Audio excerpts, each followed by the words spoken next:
Assurance maladie, cette bouée de sauvetage financière dans les situations sanitaires est aussi facteur de robustesse économique éprouvé. Mohamed Nassirou l'établit dans sa thèse de doctorat, consécration scientifique d'un choix de politique sociale. L'initiative Communes ouvertes récompense 5 communes pour leur gouvernance transparente et inclusive. Une initiative de Social Watch Bénin pour encourager de bonnes pratiques de gestion locale. Actualité politique, c'est la saison des manœuvres partisanes à quelques mois des législatives. Le parti RLC fait la chasse aux alliances pendant que le PRD fait la remontada dans les terroirs. Écho d'un week-end politique mouvementé dans ce journal. Bienvenue dans ce 20h. Il soutient avec mention très honorable sa thèse en sciences économiques à partir d'un mécanisme social. Tenu pour investissement social non rémunérateur, l'assurance maladie a été exposée dans les recherches de Mohamed Nassirou comme un facteur de développement économique. Très actuel dans les questions de politique d'orientation et de demande sociale, l'assurance maladie est ainsi sanctuarisée dans ses vertus économiques par une thèse très saluée du reste à l'université d'Abomey-Calavi sous les yeux de Gilles Dansou et Ramatou Lawane. La question de l'assurance maladie en relation avec le bien-être au cœur de cette soutenance de thèse à l'école doctorale des sciences économiques et de gestion. Devant un jury bien averti, l'impétrant a défendu sa thèse qui aborde un sujet d'actualité. Les questions liées à la santé restent déterminantes dans tout processus de développement. Après une vingtaine de minutes de présentation, le jury a voulu en savoir davantage avec des questions et des suggestions assez précises. Puis arrive le moment de délibérer.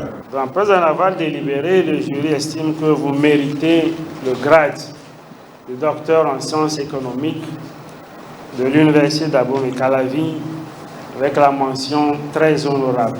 L'impétrant présente le contenu de sa thèse. Ce que les résultats de nos recherches ont donné, c'est que l'assurance maladie améliore le bien-être des individus en Afrique. Et comme le système est divisé en deux systèmes, le système d'assurance maladie obligatoire et le système d'assurance maladie volontaire, nos résultats ont montré que lorsque le système est volontaire, le bien-être ne concourt pas à l'assurance. C'est-à-dire quoi? Ce serait difficile, voire impossible pour les Africains, même à un niveau de bien-être élevé, de souscrire volontairement au système d'assurance maladie. En conclusion, nous retenons que l'assurance maladie améliore le bien-être des individus et suite à cela, il est important que les autorités qui sont en charge de la gestion du système sanitaire mènent des actions pro-assurance afin de permettre aux individus d'avoir accès aux soins et services de qualité et améliorer ainsi leur bien-être social. Il rejoint ainsi le cercle des docteurs de l'université d'Abomey-Calavi. Et puis, cette soutenance de thèse s'inscrit dans une série de soutenances à l'école doctorale des sciences économiques et de gestion de l'université d'Abomey-Calavi. Des dizaines d'impétrants font valider leurs recherches. Penchons-nous à présent sur ces deux autres chercheurs qui nous proposent leurs réflexions sur les performances des industries locales d'un côté et l'autre sur la pertinence de l'instrument monétaire dans la croissance économique de la CEDEAO. Ce sont Ernest Guillaume Sossou et Georges Odoun-Naro. Bruno Swali, Daniel Ada et Ramatou Lawane pour le point. C'est une semaine de vérité qui se referme à l'école doctorale des sciences économiques et de gestion. Au total, 9 impétrants en sciences économiques, dont Ernest Guillaume Sossou, et 22 en sciences de gestion, dont Georges Odoun-Naro, étaient à l'assaut du doctorat. Vous êtes digne de porter le grade de docteur en sciences économiques de l'université d'Abomey-Calavi avec la mention très honorable. La délivrance pour ces deux impétrants dont les travaux de recherche ont été axés pour l'un sur les pratiques de calcul de coûts et performances organisationnelles des industries du Bénin et l'autre sur la pertinence de l'instrument monétaire dans l'intégration commerciale et la croissance économique dans l'espace CEDEAO. Nous avons développé ce thème parce que, vous savez, pour que les entreprises puissent prendre la bonne décision, il faut qu'ils maîtrisent les charges. Pour maîtriser les charges, il faut d'abord maîtriser les coûts. Et les informations, pour calculer les coûts, ces informations tirées de la comptabilité financière. Nous avons essayé de voir un peu comment les pays de la CEDEAO arrivent à échanger entre eux, quelles sont les insuffisances et quelles sont les solutions qu'on peut apporter. La solution, c'est la diversification des exportations parce que nous avons constaté que les exportations des pays de la CEDEAO sont concentrées autour de quelques produits. Ils ont chacun mené des recherches approfondies pour produire des documents de qualité reconnus ici à leur juste valeur par le jury. Les pratiques de coûts telles qu'exercées au Bénin aujourd'hui sont trop embryonnaires. Et là, il faudrait que les entreprises arrivent d'abord à savoir que c'est une comptabilité qui est importante au même titre que la comptabilité financière. Nous étions partis pour élaborer une thèse qui contribue, n'est-ce pas, et qui aide les pays, n'est-ce pas, à améliorer leur situation économique. Et c'est ce que nous avons pu faire. Nous avons même essayé de définir une carte de spécialisation qui permet à chaque pays de se spécialiser dans la production d'un bien et qui permet d'optimiser la croissance dans ce pays-là. Ici, comme pour les autres impétrants, des thèmes authentiques, des jurys de niveau relevé et des travaux de recherche de qualité ont conditionné le bon déroulement de cette semaine où le savoir s'est exprimé. Une semaine décisive et d'expression de l'excellence pour les impétrants dont la quasi-totalité a recueilli la mention très honorable.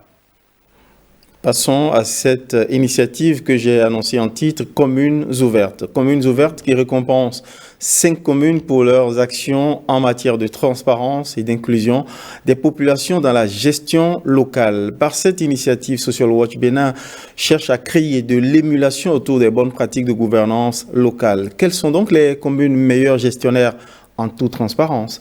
On les découvre avec Général Afouda, Monsia Boka et Évariste Zouma.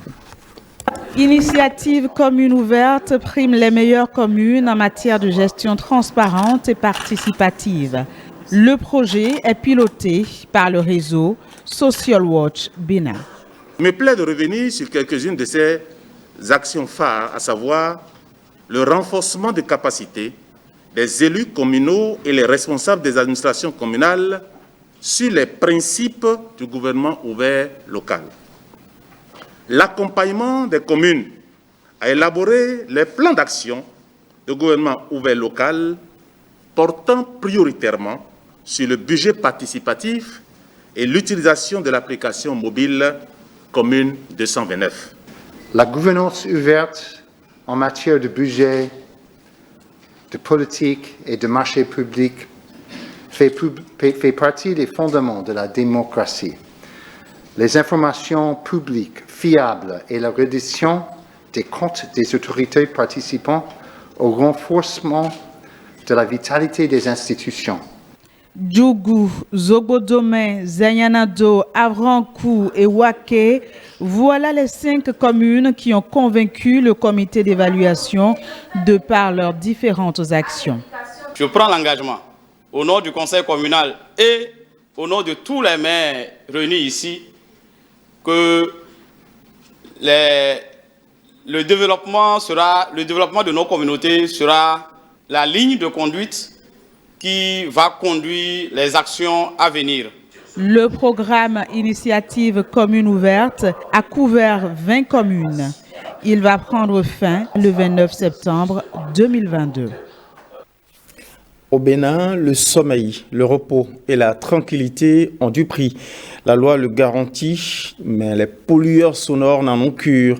Le gouvernement décide par décret alors de mettre fin à la pagaille des bruiteurs intempestifs. Soulagement pour beaucoup de citoyens, jusque-là torturés par les troubleurs sonores sans scrupules. À Porto Novo, comme à Dioun, on jubile. Partageons ici les émotions de quelques citoyens rencontrés dans ces 2 communes. Sincèrement, moi je tiens à remercier le chef de l'État et tout son gouvernement pour cette prouesse. Parce que sans vous mentir, cette pollution, ça rend malade surtout les personnes de 3e âge. Parce que vous voyez, nos bars, nos discothèques, les églises, même à Porto Novo, vous n'êtes pas sans savoir que les week-ends, c'est le Agor. Et nos opérateurs, ils troublent la population, toutes les personnes. Donc c'est une très bonne décision et moi je loue et j'apprécie. Je pense que le gouvernement n'a fait que rendre justice à la population. La paisible population ne peut pas aller travailler et le moment de repos, qu'ils soient embêtés par les bruits des églises, des bars, restaurants, un peu de tout. Oui, j'ai vu que la décision, c'est bon. Parce que notre gouvernement en place qui est là, veut la paix, ce n'est pas bon. Cela est venu pour faire bannir certains désordres qui s'organisent. Comprenez avec moi, une vieille maman ou un grand-papa qui se repose. Donc vous imaginez ce que ça peut poser à ces vieillards. On ne peut pas tout citer. Il y a certains trucs que ce décret est venu arranger, à mon avis. J'applaudis totalement le gouvernement. Que ça soit respecté parce qu'avec ce gouvernement, il y a plus de rigueur, il y a plus d'abnégation dans le travail. Je crois qu'il faut axer sur la sensibilisation, surtout sur la sensibilisation et passer à des phases répressives. Penchons-nous à nouveau sur cette mesure officielle du gouvernement, les mesures anti-vie chère en vérité qui inspirent des initiatives citoyennes. Des sursauts s'observent ci et là dans les rangs des politiques ou des leaders d'opinion qui pour sensibiliser, qui pour susciter de la résilience et porter secours aux populations. Ainsi en est-il de cette initiative que nous allons voir dans le littoral. Témoin, Marcela Rossi, Patrick Imavo.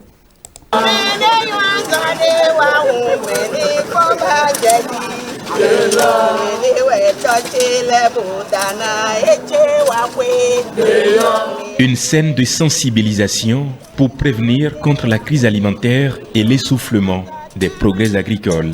Patrice Alakpato, l'initiateur, prend la résolution de soulager ses concitoyens face à la cherté de la vie. Il dit être inspiré par la tournée gouvernementale. On a eu à tirer beaucoup de leçons. Les populations elles-mêmes, elles ont eu à faire des propositions. Et d'ailleurs, la proposition qui m'a épaté, c'est la proposition que ce n'est pas que le gouvernement leur demande aux populations d'aller au champ, mais c'est les populations mêmes qui demandent maintenant d'aller au champ. C'est une action que nous voudrions mener pour accompagner le gouvernement. C'est une très bonne initiative qui permettra à court et à long terme aux populations de souffler. Parce que la crise alimentaire, elle est mondiale. Nous sommes ensemble derrière lui, nous le soutenons pour cette action et nous voudrions demander à toute autre bonne volonté qui peut emboîter le pas à M. Alakpato. Si nous-mêmes nous avons des moyens, nous pouvons le faire. Nous tous faisons face à une crise.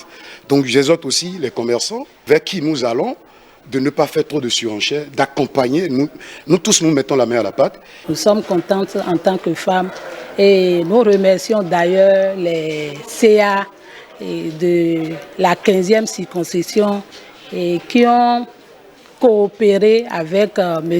Alakpato dans ce sens. La sollicitude des plus favorisés est toujours nécessaire et plus encore dans les contextes actuels pour que tous résistent. Les législatives s'approchent et c'est la saison du repositionnement sur le terrain politique. Citoyens, emploi de proximité, quelles opportunités dans le programme d'action du gouvernement PAG2? C'est le thème mobilisateur autour duquel le Parti du Renouveau démocratique remobilise ses forces partisanes. Direction à Promisrité, où les lieutenants du PRD ont installé 8 sous-sections en clair, 8 brigades de reconquête électorale. PRD en quête de remontada, c'est un reportage signé Firmé Bassao, Brice Humbo.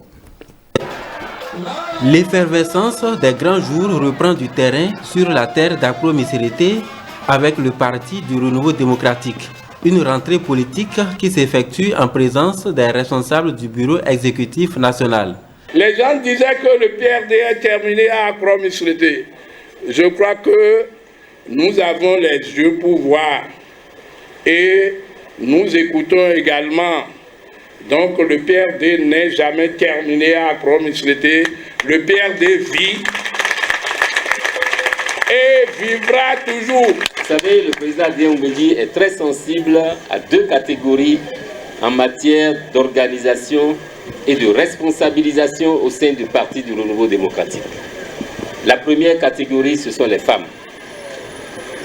La deuxième catégorie, c'est les jeunes. J'ai vu les 2 catégories ici ce matin. Les jeunes et les femmes. Face aux enjeux du moment, les militants doivent davantage redoubler d'ardeur. La remontada n'aura pas lieu si nous ne nous impliquons pas, si nous ne travaillons pas bien sur le terrain.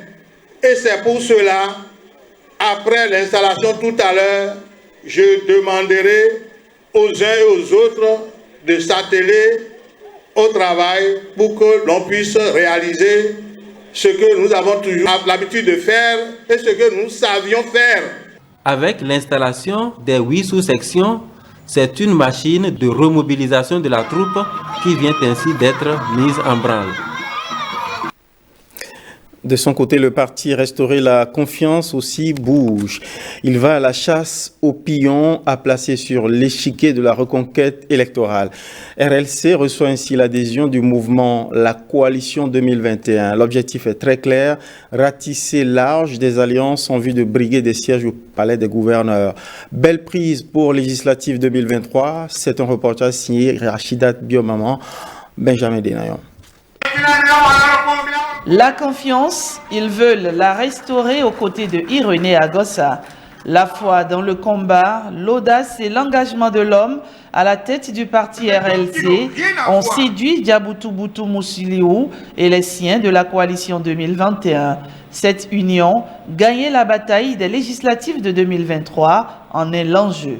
Après échange avec quelques formations politiques, pour continuer le combat, le parti qui s'est montré accessible aux conditions de la coalition 2021 est bel et bien le parti Restaurer la confiance. C'est dans cette dynamique que la coalition 2021 a pris la décision d'adhérer officiellement au parti Restaurer la confiance. Du mouvement La Coalition 2021, dans le cadre de la vision qui l'a animée, de la démarche qui l'a conduite à faire l'option d'être ensemble avec le parti Restaurer la confiance. Je remercie tout le monde. À ces nouveaux adhérents, le message est clair et sans embâge. S'inscrire massivement sur la liste électorale. Également, prudence et discernement face à la foultitude de déclarations politiques tendant à éloigner des vrais débats de l'heure. Nous profitons ici pour dire que la communauté internationale doit comprendre que le problème du Bénin n'est pas un problème d'élection inclusive et exclusive. C'est un faux débat. Cette histoire d'élection inclusive et exclusive n'est qu'une forme d'alibi. En ralliant le parti Restaurer la confiance, le mouvement de la coalition 2021 fait ainsi le choix de l'opposition constructive. Il part d'ores et déjà confiant d'investir avec RLC le Parlement dès 2023. Du discours politique, passons au discours religieux. Par 7 ans de dogmatisme étroit et exacerbé, se former pour mieux servir sa mission religieuse est plutôt salvateur face aux dérives sectaires extrêmes. Dieu merci, c'est le cas de le dire, bien d'élites religieuses en comprennent la nécessité. Nous avons rencontré certains d'entre eux qui étaient en évaluation doctorale théologique à Cotonou après plusieurs mois de formation. Jean-Claude James, Daniel Ada. Un silence captivant domine cette salle de composition. L'heure est à la réflexion pour ces étudiants en théologie. Évidemment, ceux qui sont là, ils auront le niveau de bac en théologie, licence en théologie, master en théologie et le doctorat en théologie. Un pasteur, avant de se lancer dans des prêches, dans des prédications, doit se faire former. C'est une obligation. Étant donné que tout ce que nous faisons ne sera que vanité, nous avons opté à ancrer nos éléments, nos activités sur la théologie. Une dizaine environ, ces étudiants, tous des travailleurs du public ou du privé, sont évalués dans diverses matières.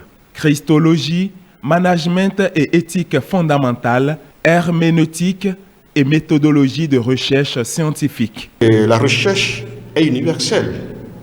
Mais vous savez que dans la Bible, il y a des noms dits. Il y a beaucoup de thématiques dans la Bible qui nécessitent qu'on clarifie, qu'on étudie avec ces étudiants. Mais puisque je suis un peu du domaine, je suis étudiant, bien sûr, en ma qualité de docteur, j'étudie également la Bible. J'ai dit, venir étudier cette matière en théologie, c'est apporter ma petite contribution. Notre recteur a l'habitude de dire, non science sans formation ça conduit dans le ravin. Et c'est en mettant la main à la charrue que j'ai compris que je dois véritablement travailler à ma formation dans ce domaine. Loin d'être une simple formalité, seuls les meilleurs vont valider leur examen, selon l'administration coordonnée par le révérend docteur Cyprien Boyou. Parlant toujours de religion, les élites religieuses qu'on va vous montrer à présent ont mérité de la reconnaissance par la hauteur de leur engagement au service de la communauté. Il s'agit de Rafiou Toukourou et de Miftaou Fatoké, distingués par le Collège des imams de l'Atlantique et du littoral. Voici les images de la cérémonie qui s'est déroulée à la mosquée de Djonké à Cotonou sous les yeux de Koudous Abdoulaye. À l'image des 4 califes du prophète Mahomet, notamment Abou Bakr, Oumar, Ousmane et Ali, jadis distingués par le prophète en raison de la grandeur de leurs œuvres, leur foi et leur place au sein de la religion, Rafiou Toukourou et Miftaou Fatoké sont des privilégiés du Collège des imams de l'Atlantique et du littoral. C'est des gens humbles par leur humilité, leur solidarité, leur fraternité et leur foi en Dieu, leur générosité a amené le Collège des imams des départements de l'Atlantique et du littoral à vouloir leur faire cette distinction aujourd'hui. Le port du turban, moment fort de cette cérémonie. La longue bande d'étoffe blanc est officiellement enroulée sur la tête des 2 lauréats, signe de grandeur. Il rassure de s'investir davantage dans le combat au profit de la communauté musulmane, de l'Atlantique et du littoral. Je suis ravi et depuis ma part, je voudrais adresser mes remerciements à Allah Azza wa Jal qui a permis que cette cérémonie se déroule. Je veux exprimer mes remerciements au Collège des imams du littoral et de l'Atlantique. Je voudrais, tout en vous remerciant tous, rappeler au président du collège que, comme je l'ai dit, par la grâce de Dieu, tout va être bouclé cette année concernant le projet. Soyez-en rassurés. Le dit projet est lié à la construction d'une grande école coranique évaluée à plus de 200 millions de francs CFA sur un espace déjà acquis à Tori dans le département de l'Atlantique. Dans une ambiance conviviale, les fidèles musulmans de l'Atlantique et du littoral se nourrissent d'espoir à travers des prières et des louanges au Tout-Puissant Allah. Faisons à présent une halte sur cet acte de mécénat sanitaire à travers le don de matériel de l'association Amitié France-Bénin destiné à renforcer le système sanitaire du Bénin. Un geste de solidarité exprimé au Bénin avec comme récipiendaire institutionnel le ministère de la Santé. Mathilde Agbodandé, représentante du ministère de la Santé, et Barnabé Aklogan, président de l'association Amitié France-Bénin, se sont confiés à Christelle Tongodo. Suivant. Il y a bientôt 2 décennies, l'association Amitié France-Bénin marque sa présence dans plusieurs départements ministériels, dont le ministère de la Santé, parce que soucieuse du bien-être de la population. C'est dans cette dynamique que s'inscrit la présente cérémonie qui consacre la réception officielle d'un conteneur comportant divers matériels d'une valeur de 6 000 €, soit environ 4 millions de francs CFA.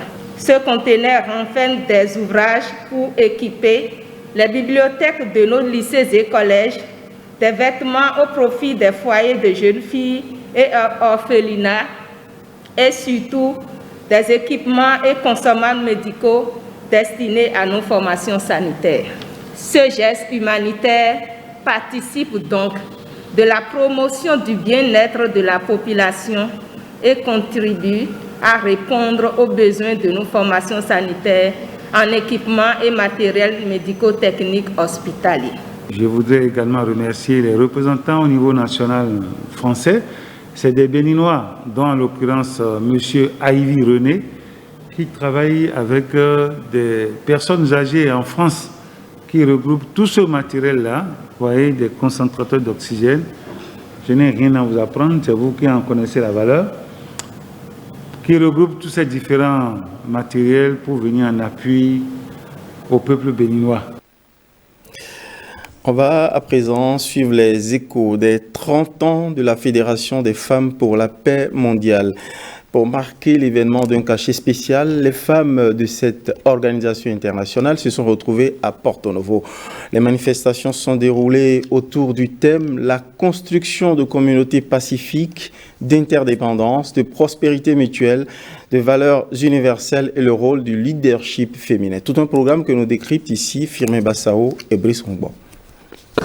La Fédération des femmes pour la paix mondiale célèbre ses 30 ans d'existence, un événement couplé par le sommet départemental et festival des familles pour la paix, étape de l'OUEME, une organisation non gouvernementale et apolitique créée le 10 avril 1992 à Séoul, en Corée du Sud.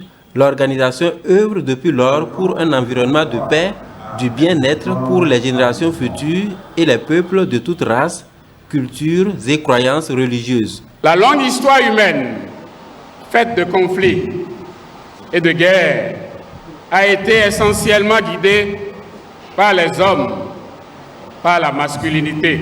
L'heure est venue pour que les femmes qui gardent chaque être humain pendant 9 mois dans leur ventre développent une logique féminine et d'amour. Je nous invite tous à lutter pour la paix et refuser tout ce qui peut être des entraves à sa bonne marche. Déclarons et dénonçons tous actes de violence et de brimade chaque fois que nous aurons l'occasion et à quelque niveau que la vie ou la société nous met. Dans un monde où les différentes communautés sont en proie à des conflits de toutes sortes, l'initiative de la Fédération se veut salutaire. Aujourd'hui, on ne saurait parler de paix si les hommes que nous sommes ne sont pas prêts pour adopter des comportements qu'il faut, pour avoir cette tolérance, l'acceptation de l'autre malgré la différence.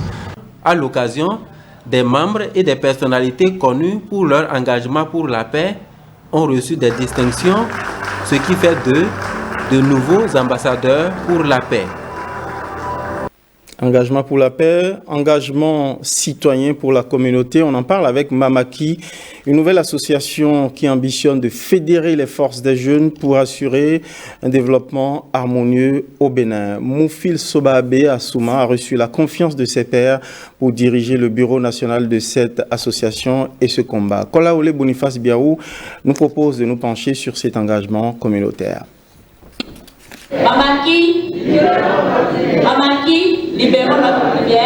Mamaki est une association qui se veut fédératrice des forces des jeunes pour le développement du Bénin. Mamaki, d'abord, comme le nom le dit, c'est libère ta lumière. Quand on prend le nom Mamaki, c'est un nom en dindi qui veut dire miracle, étonnant.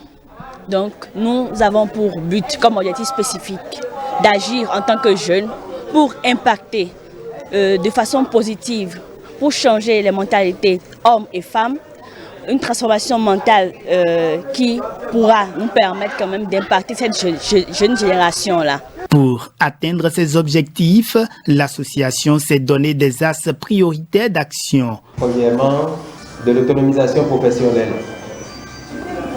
Ensuite, nous avons la santé et le sport que nous avons combiné. Nous avons en troisième point l'environnement, l'assainissement et la promotion du genre. Et en dernier point, nous avons la vulnérabilité sociale et la solidarité. Le bureau élu de 7 membres s'est aussitôt mis en action en assistant à la finale du tournoi de football organisé par l'association. Le trophée revient à l'équipe de Kabongo. Barça Junior occupe la 2e place et Fakanas FC la 3e place. Toutes les équipes qui ont participé au tournoi s'en vont avec un prix. C'est la fin de ce journal. Merci pour votre fidélité. Merci à toutes les équipes qui ont contribué à sa livraison. Bonsoir chez vous.